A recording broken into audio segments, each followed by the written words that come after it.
ମାନଙ୍କ ପ୍ରିୟ ଧାରାବାହିକ ସିନ୍ଦୁର ଖେଳ ସିରିଏଲ ଏପିସୋଡରେ ଆପଣମାନେ ଦେଖିବାକୁ ପାଇବେ ଆଜି ଆଦ୍ୟା ଯେତେବେଳେ ସ୍କୁଲରୁ ଘରକୁ ଫେରିବାରେ ଲେଟ୍ ହେଉଛି ଏ ସମୟରେ ମେଘା ଆନ୍ୟାକୁ ଦେଖି କୁହନ୍ତି ମୁଁ ବୁଝିପାରୁନି ଆର ଗୁଣମନ୍ତ ମା ଏପର୍ଯ୍ୟନ୍ତ କେଉଁଠି ଅଛି। ଆରେ ବହୁତ ବଡ଼ ବଡ଼ କଥା କହୁଥିଲା। ମୁଁ ଗୋଟେ କଥା ବୁଝିପାରୁନି ଅଂଶୁ କାହିଁକି ତାକୁ ଏ ଘରକୁ ଆଣି ରଖିଛି। ସେ ଏବେ ବି ଏ ଘର ଇଜ୍ଜତ ମହତକୁ ସବୁ ମାଟିରେ ମିଶାଇ ଦେବ। ଆଉ ଏହାପରେ ଶାଲିନୀ କୁହନ୍ତି ଅପା ସିଏ ଆଉ କେଉଁଠି ଥିବ।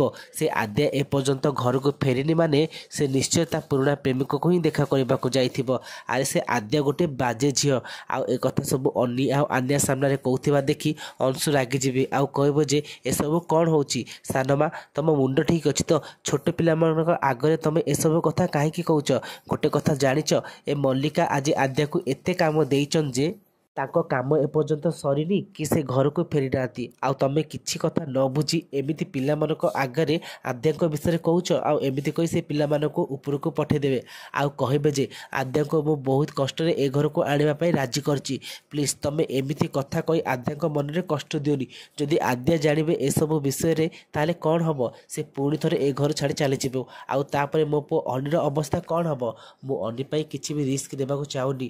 ଆଉ ଏକଥା କହି ସେ ସେଠାରୁ ଚାଲିଯାଆନ୍ତି।